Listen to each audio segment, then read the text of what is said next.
जय हिंद दोस्तों। आज हम लेकर आए हैं इस वीडियो के अंदर मेंसुरेशन के अंदर जो एक टॉपिक है सर्किल यानी वृत्त, है ना, उसको हम लोग अच्छे से इसके महत्वपूर्ण प्रश्न करने वाले हैं इस वीडियो के अंदर। तो आपको वीडियो को पूरा देखना है। तो चलिए शुरू करते हैं। पिछले वीडियो में भी हमने सर्कल पढ़ाया था, वहाँ पर बेसिक के बारे में बात किया था, क्या फॉर्मूले होते हैं, कैसे हम प्रश्नों को करते हैं, उसमें भी महत्वपूर्ण प्रश्न करवाए हैं। तो वीडियो अगर नहीं देखे हैं तो प्लेलिस्ट बना हुआ है मेंसुरेशन का, आप वहाँ पर जाके इसका पिछला वीडियो देख सकते हैं, ठीक ना। चलिए आज हम लोग सिर्फ और सिर्फ प्रश्न पे फोकस करेंगे और इनका कॉन्सेप्ट अच्छे से ट्रिक भी जान लेंगे।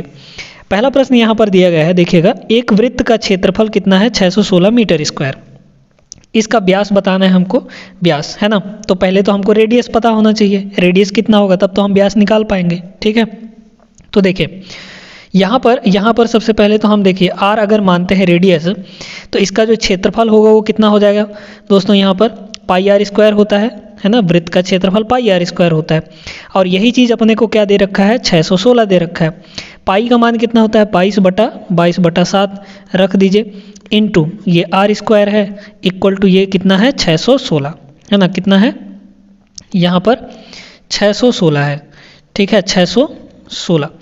अब इसको 22 से काटिए, देखिए 22 से ये कट जाएगा, आराम से कट जाएगा। 22 से इसको काट दीजिए तो 22 दूना तो 44 हो जाएगा, और 61 में से 44 गया तो 17 बचा, है ना। 17 और 6 उतर आया तो 176 हो गया। तो 8 दूना 16, 22 अट्ठे, है ना, 8 बार में कट जाएगा। 22 अट्ठे कितना हो जाएगा? 176 हो जाएगा। तो ये पूरी तरीके से कितनी बार में कट गया? 22 से 28 बार में कट गया यहाँ पर, ठीक है। अब यहाँ पर आर स्क्वायर इक्वल टू कितना हो जाएगा? इसको उधर ले जाइए, है ना। तो 28 गुणे 7 हो जाएगा।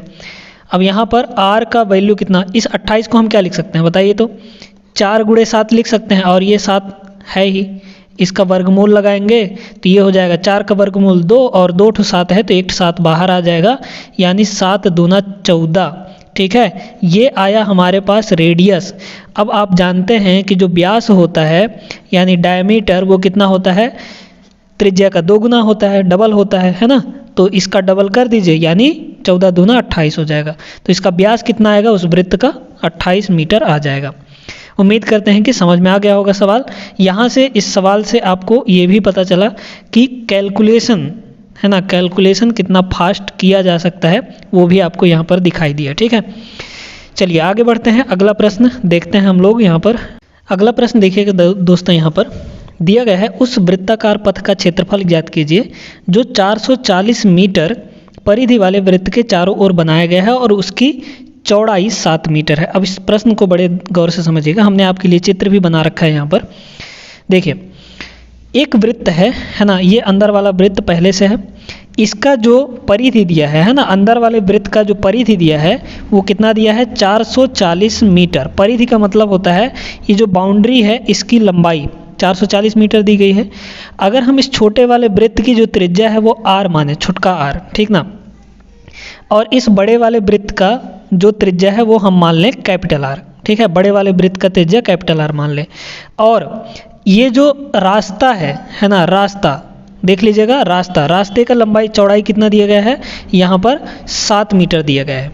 तो देखिए जो R होगा, कैपिटल R होगा, वो क्या होगा? ये छोटा वाला r प्लस 7 मीटर, यही तो होगा, छोटा वाला r प्लस 7 मीटर। तो देखिए अब हम यहाँ से, हमको छोटा वाला r चाहिए भाई, इस रास्ते का क्षेत्रफल चाहिए हमको, है ना। ये जो बीच में रास्ता बना हुआ है किनारे किनारे, इसका क्षेत्रफल चाहिए। तो कैसे निकालेंगे? बड़े वाले वृत्त का क्षेत्रफल में से छोटे वाले वृत्त का क्षेत्रफल घटा देंगे तो हमारा रास्ते का क्षेत्रफल आ जाएगा। वही तो हमको काम करना है। और क्षेत्रफल निकालने के लिए चूंकि हमको यहाँ पर चाहिए त्रिज्या, तो त्रिज्या निकालिए सबसे पहले। तो अंदर वाले वृत्त का परिधि कितना दिया है? 440। तो परिधि कितना होता है बताइए? तो परिधि होता है 2 पाई r, हमने आपको पढ़ा रखा है, ठीक है। और यही चीज़ हमको कितना दिया है? 440। यहाँ से r की वैल्यू निकालिए, देखिए कैसे? 2 इंटू पाई का वैल्यू अपन लोग जानते हैं 22/7 होता है, इंटू r बराबर ये कितना है? 440। देखिए सब कुछ कट जाएगा यहाँ पर। 22 से ये कितनी बार में कट जाएगा? 20 बार में 22 दूना 44 और 2 से ये 10 बार में कट जाएगा और ये 7 उधर 10 के साथ गुणा होगा तो r बराबर 7 दाहम 70। 70 मीटर आगे छोटा वाला त्रिज्या, तो बड़ा वाला त्रिज्या कितना हो जाएगा दोस्तों यहाँ पर 70 + 7 यानी 77 मीटर। ठीक है, अब हमको क्षेत्रफल निकालना है। तो क्षेत्रफल देखिए, बड़े वाले वृत्त का क्षेत्रफल कितना होगा पाई r स्क्वायर, है ना, लेकिन कैपिटल में पाई r स्क्वायर, माइनस छोटे वाले वृत्त का क्षेत्रफल पाई छोटा वाला r स्क्वायर। तो यहाँ से पाई आप कॉमन ले लीजिए ना, पहले आसान हो जाएगा, देख लीजिए। अच्छा, वैल्यू रखते चलिए, है ना, ज़्यादा झंझट नहीं करना है अपने को। तो पाई का वैल्यू हम सीधे सीधे यहाँ पर 22/7 रख देते हैं। अंदर हुआ r square, capital R square minus छोटा वाला r स्क्वायर। तो कैपिटल R कितना है 77, तो 77 का स्क्वायर हुआ माइनस छोटा वाला r 70 का स्क्वायर। बस यहाँ से आप देख लीजिए, काट लीजिए, कितना हो जाएगा 22/7। अच्छा, अब यहाँ पर आप वो वाला रूल लगाइए, a square minus B square. तो a square minus B square क्या होता है, a + b a - b। a हमारे पास क्या है 77, b हमारे पास 70 है, दोनों को एक बार जोड़ दीजिए, दोनों को एक बार घटा दीजिए। तो 77 और 70 कितना हो जाएगा 147, है ना, और एक बार घटाइए, 77 में 70 गया 7 आ जाएगा, काट दीजिए, 7 से 7 कटा, 22 और 147 का मल्टीप्लाई करिए। तो 22 सत्ते 22 दूना 22 सत्ते, है ना, 20 सत्ते 140 और 7 दूना 14, 154 हो जाएगा। तो 154 का 4 हुआ, हासिल आया 15, फिर उसके बाद 22 चौक 88, 88 10 98 और 5 103, 103 का 3 हुआ, हासिल बचा 10, फिर 22 एकम 22 और 10 32 हो जाएगा, यानी 3234 मीटर स्क्वायर। क्षेत्रफल किस में आता है, मीटर स्क्वायर, सेंटीमीटर स्क्वायर, इन सब में आता है। तो इसका जो उत्तर आने वाला है, यानी रास्ते का क्षेत्रफल कितना होगा 3234 metre square. Option number B आपका करेक्ट आंसर बन जाएगा। उम्मीद करते हैं कि ये सवाल मज़ेदार था और आपको समझ में आ गया होगा। बढ़ते हैं आगे, अगले सवाल पर हम लोग चलते हैं। अगला प्रश्न देखिएगा दोस्तों, यहाँ पर दिया गया है एक त्रिभुज जिसके भुजाओं की लंबाई 7 सेंटीमीटर, 24 सेंटीमीटर और 25 सेंटीमीटर है। उसके अंतःवृत्त की त्रिज्या क्या होगी, ये आपको बताना है। एक त्रिभुज है, उसके अंदर एक वृत्त बना हुआ है, सर्कल बना हुआ है, और अंतःवृत्त क्या होता है, जो त्रिभुज के तीनों भुजाओं को टच करते हुए जाए, वो वृत्त अंतःवृत्त कहलाता है, और उसी की त्रिज्या आपको बतानी है यहाँ पर। तो सबसे पहले तो यहाँ पर आप समझिए कि जो अंतःवृत्त की त्रिज्या होती है, ध्यान रखिएगा, अंतःवृत्त की जो त्रिज्या होती है वो होता है त्रिभुज का क्षेत्रफल बटे त्रिभुज का अर्ध परिमाप क्या होता है इसके बारे में बात करेंगे, ठीक है। परिमाप का आधा, है ना। तो यहाँ पर जो परिमाप का आधा है, अगर हम परिमाप का आधा देखें यानी s, तो परिमाप का आधा कितना हो जाएगा, क्योंकि परिमाप क्या होता है, बाउंड्री होता है। तो त्रिभुज की तीनों भुजाओं की लंबाई दी गई है, तीनों को जोड़ के आधा कर दीजिए, अर्ध परिमाप आपका आ जाएगा। तो 7, 24 और 25 जोड़िए, कितना हो जाएगा 25 और 24 49 हो जाएगा, और 49 में 7 जोड़ दीजिए तो आपका कितना आ जाएगा 56 आ जाएगा, है ना। 49 में 7 जोड़ेंगे तो 56 आ जाएगा। तो 56, है ना, 56 और अर्ध परिमाप है तो आधा कर देंगे, 56/2 यानी 28 सेंटीमीटर। तो इसका s का मान आ गया, यानी अर्ध परिमाप आ गया। अब हमको इस त्रिभुज का क्षेत्रफल चाहिए। क्षेत्रफल देखिए कैसे निकालेंगे, इसको थोड़ा समझिएगा, देखिएगा 7, 24 और 25, इसको थोड़ा आप ध्यान लगाइए कि क्या ये ट्रिपलेट है, एक बिल्कुल ट्रिपलेट है। ट्रिपलेट का अर्थ ये हुआ कि 7 का स्क्वायर और 24 का स्क्वायर जोड़ेंगे तो 25 के स्क्वायर के बराबर आ जाएगा। देख लीजिए कैसे, है ना, देखिएगा 7 का स्क्वायर कितना होता है 49 होता है, और 24 का स्क्वायर कितना होता है 576, है ना, 576 होता है। तो इन दोनों को अगर जोड़ेंगे तो कितना हो जाएगा 9 6 15 के 5, हासिल 1, 7 4 11 1 12 2, हासिल 1, 625। और 625 जो है ये क्या है 25 का वर्ग है। तो देख लीजिए, दो भुजाओं का स्क्वायर करके जोड़े तो तीसरी भुजा के स्क्वायर के बराबर आ गया। और ऐसा कब होता है, ऐसा तभी होता है जब वह त्रिभुज एक समकोण त्रिभुज हो, है ना। तो ये समकोण त्रिभुज कुछ ऐसा बनेगा, ये समकोण त्रिभुज ऐसा बन जाएगा, देखिएगा ऐसे, ठीक है, कुछ इस तरीके से, है ना। ये एक समकोण त्रिभुज बनेगा ऐसा, ठीक है। तो अब इसमें देखिए समकोण त्रिभुज है ना। तो यहाँ पर देखिए इसका जो क्षेत्रफल है वो निकालना बहुत आसान होगा, है ना, क्योंकि ये क्या है, एक समकोण त्रिभुज है। तो देखिए आधार यहाँ पर अगर 24 ले लें और इसको 7 ले लें तो ये 25 हो जाएगा, तीनों हो जाए। देख लीजिए ये समकोण त्रिभुज बन रहा है। तो समकोण त्रिभुज का क्षेत्रफल कितना होता है बताइए? ये होता है 1/2 आधार, आधार मतलब क्या हमारा 24 गुणे ऊंचाई, ऊंचाई मतलब क्या 7। ठीक है, बस हो गया हमारा। इसको देख लीजिए तो कितना हो जाएगा ये, अभी तो इसको ऐसे ही रहने दीजिए, है ना, 24 गुणे 7/2, या फिर काट भी सकते हैं। कितना हो जाएगा ये 12 और 12 सत्ते 84। ठीक है, 12 सत्ते 84। तो एरिया कितना आ गया दोस्तों यहाँ पर 84 आ गया, 84 सेंटीमीटर स्क्वायर। तो देख लीजिए यहाँ से काट दीजिए तो कितना हो जाएगा ये। अब हमको रेडियस चाहिए, अंतःवृत्त की त्रिज्या जो इसके अंदर बनेगा वो कितना, तो यहाँ पर ये एरिया आया है ना, एरिया बराबर 84। तो 84 बटे अर्ध परिमाप कितना है 28 आया है।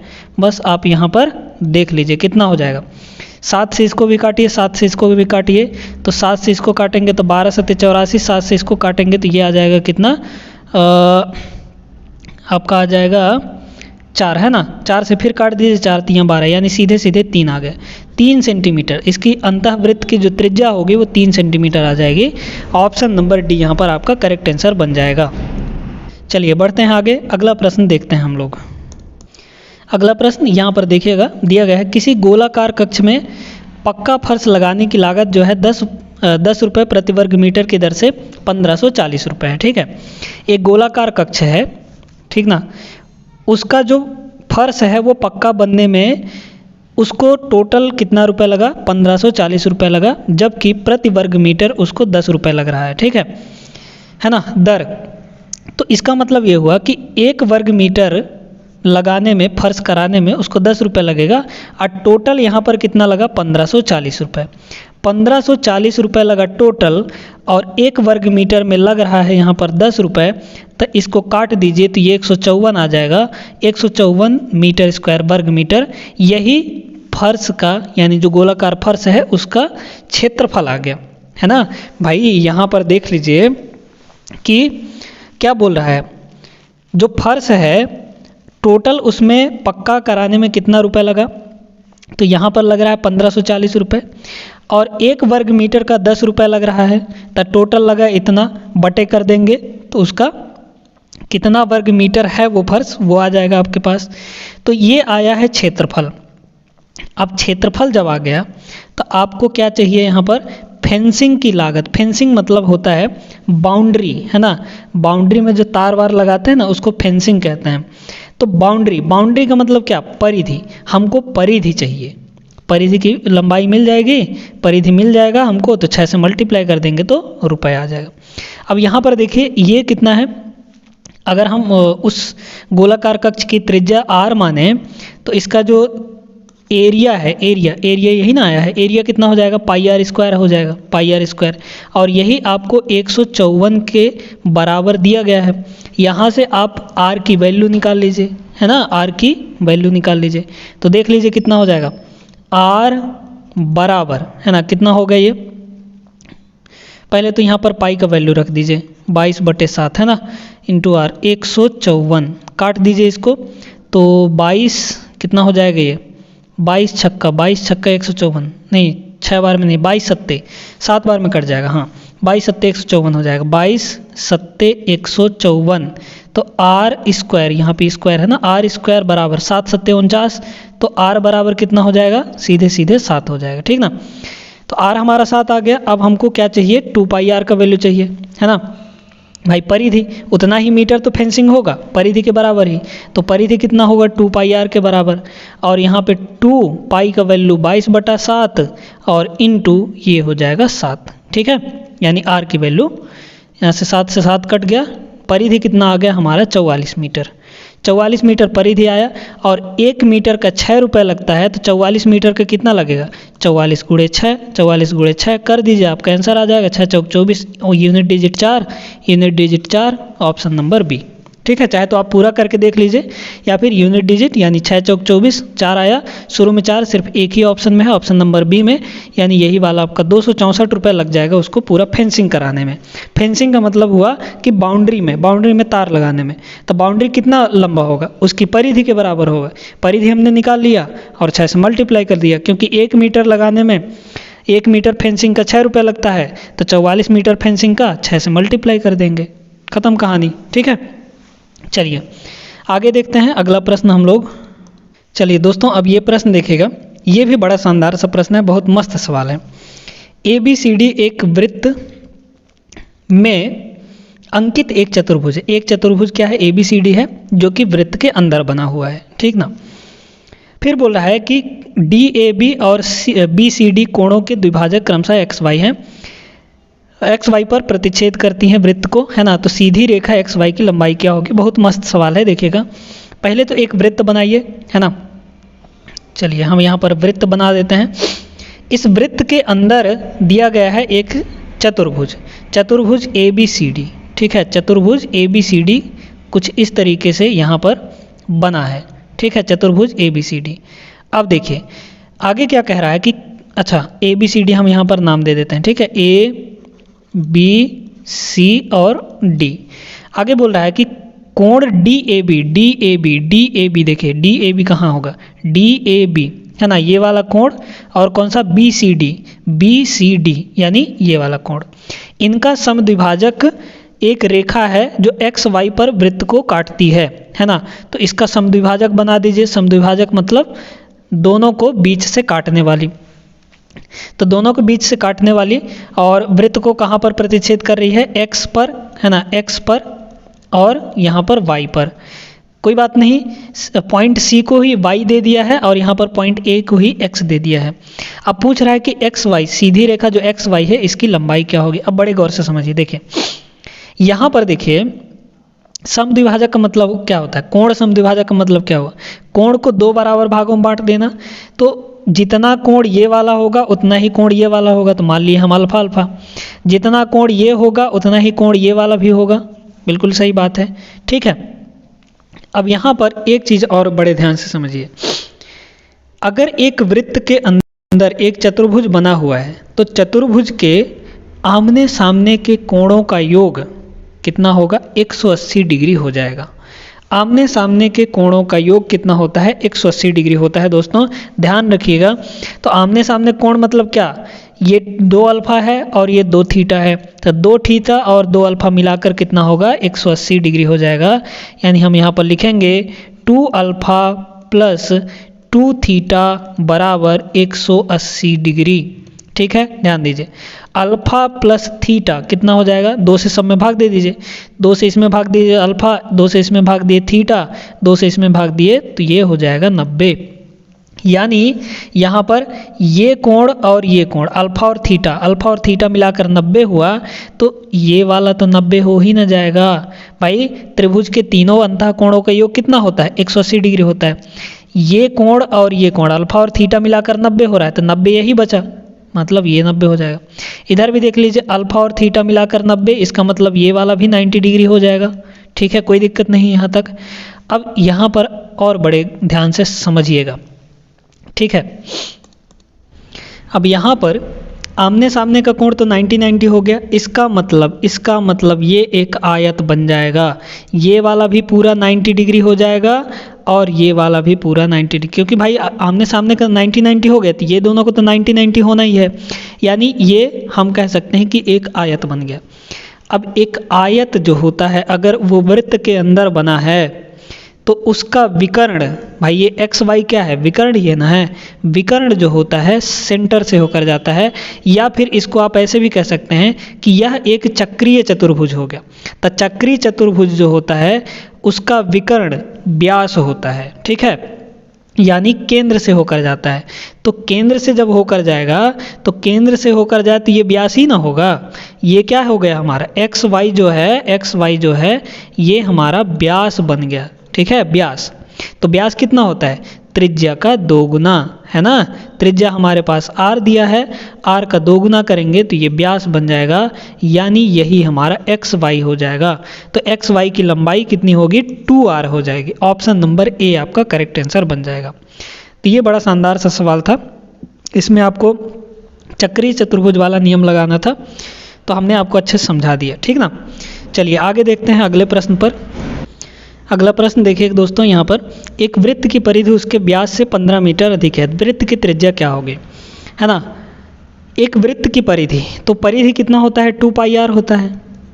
जो 2 पाई आर है वो व्यास से 15 मीटर अधिक है। व्यास कितना होता है, 2 आर होता है, 2 आर से 15 मीटर अधिक है। बस आपका यहाँ पर वैल्यू आ गया। ठीक है, देखिए क्या हो जाएगा, यहाँ पर ये हो जाएगा, आर का वैल्यू पूछा है ना, कोई बात नहीं है, निकाल लेंगे, आप आसानी से निकाल लेंगे। देखिए कितना हो जाएगा, 2 इंटू पाई का वैल्यू 22 बटा के साथ है ना, इंटू आर है यहाँ पर, तो आर को कुछ मत करिए, इस 2r को इधर ले आइए तो ये -2r हो जाएगा और इधर बचा 15 आपका। ठीक है, कोई दिक्कत नहीं। देखिए अब यहाँ पर ये कितना हो जाएगा, r तो हमारा बाहर आ जाएगा, कॉमन आ जाएगा है ना, r कॉमन आ गया, 22 दूना 44, 44 बटा के 7 माइनस के यहाँ पर 2 बचा है ना, इक्वल टू ये हो जाएगा 15। तो यहाँ से देख लीजिए, सॉल्व कर लीजिए, ये हो जाएगा r, ठीक है, r और 44, 7 दूना 14, 44 माइनस 14 करेंगे तो कितना आ जाएगा, 30 और बटे के 7 बराबर ये इधर है 15। काट दीजिए 30, अच्छा 15 से ये 2 बार में कट जाएगा है ना, तो 2 बटे 7 और उधर बचा 1, तो 7 एकम 7 बटे 2 है ना, तो 7 एकम 7 बटे के 2 यानी 7 का आधा 3.5 सेंटीमीटर। त्रिज्या कितनी हो जाएगी दोस्तों यहाँ पर, 3.5 सेंटीमीटर। उम्मीद करते हैं कि समझ में आ गया। बहुत आसान सा था, इसमें बस आपको इक्वेशन बना के इसको सॉल्व कर लेना था, आसान सा है। बढ़ते हैं आगे, अगला क्वेश्चन हम लोग यहाँ पर देखते हैं। अगला प्रश्न ये रहा आपके सामने, बहुत ही मस्त सा सवाल है। देखिए, गोलाकार अंगूठी की आंतरिक और बाहरी परिधि क्रमशः 22 सेंटीमीटर और 44 सेंटीमीटर दिया गया। अंदर की परिधि, अच्छा अब अंगूठी कैसा होता है इसको भी हम आपको बना के बताते हैं। तो देखिए कुछ इस तरह का होता है अंगूठी हमारा है ना, उसकी कुछ मोटाई होती है। तो देखिए अंदर वाला जो है इसकी त्रिज्या अगर हम r मान लें है ना, और बाहर का हमने मान लिया कैपिटल R, कोई बात नहीं, R1 R2 भी आप मान सकते हैं। देखिए आंतरिक परिधि यानी अंदर वाला जो वृत्त बन रहा है उसकी परिधि कितनी दी गई है, 22 सेंटीमीटर, और बाहर वाला परिधि दी गया है आपको 44 सेंटीमीटर। तो अंदर वाला परिधि कितना होगा, 2 पाई r होगा, और बाहर वाला परिधि कितना होगा, 2 पाई r होगा, यानी कैपिटल R उसमें रहेगा। ठीक है, तो एक काम करिए, बाहर वाले के परिधि में से अंदर वाले परिधि को घटा दीजिए, तो बाहर वाला परिधि कितना हो जाएगा, 2 पाई और कैपिटल R, और अंदर वाला परिधि 2 पाई और स्मॉल r। घटाइए दोनों को, बाहर वाला परिधि 44, अंदर वाला परिधि 22, घटा दीजिए आप यहाँ से, तो कितना हो जाएगा, देखिए 2 पाई तो कॉमन आ जाएगा है ना, 2 पाई कॉमन आ जाएगा, और अंदर बचा r माइनस r, यही होगा मोटाई। मोटाई देखिए ना, देख लीजिए यहाँ पर ये पूरा है कितना, कैपिटल R, और अंदर वाला है स्मॉल r, यानी इतना से इतना जो होगा मोटाई जो होगा वो क्या होगा, r माइनस r तो होगा, यही तो वैल्यू चाहिए हमको, यहाँ से मिल जाएगी आपको है ना। देख लीजिए ये कितना आ जाएगा, 22 है ना, 44 में से 22 घटाएंगे तो। अब यहाँ से इसको अगर, अच्छा काटिए मत, चुपचाप ऐसे ही रहने दीजिए, तो 2 इंटू पाई का वैल्यू 22 बटा के 7 इंटू ये हो जाएगा r माइनस r, और इक्वल टू कितना है आपके पास, 22 है। 22 से ये 22 कट जाएगा, और उधर जाके ये 7 और बटे में 2 आ जाएगा, यानी कैपिटल R माइनस R ये हो जाएगा 7 बटे के 2, मतलब सीधा 3.5 सेंटीमीटर। तो यहाँ पर जो अंगूठी है उसकी मोटाई 3.5 सेंटीमीटर हो जाएगी। ऑप्शन नंबर सी आपका सही उत्तर बनेगा यहाँ पर। तो उम्मीद करते हैं कि यहाँ पर जितने भी प्रश्न हमने करवाए आपको, महत्वपूर्ण प्रश्न अच्छे से आपको क्लियर हो गए होंगे, इनका कॉन्सेप्ट भी आपको समझ में आ गया होगा। तो आज की इस वीडियो में बस इतना ही, मिलेंगे हम लोग अगले वीडियो में आगे के प्रश्न लेकर। तब तक आप लोग सभी अपना ख्याल रखिए। वीडियो पसंद आया तो वीडियो को लाइक ज़रूर कर दें। चलिए फिर मिलते हैं अगले वीडियो में, तब तक के लिए विदा दीजिए। जय हिंद।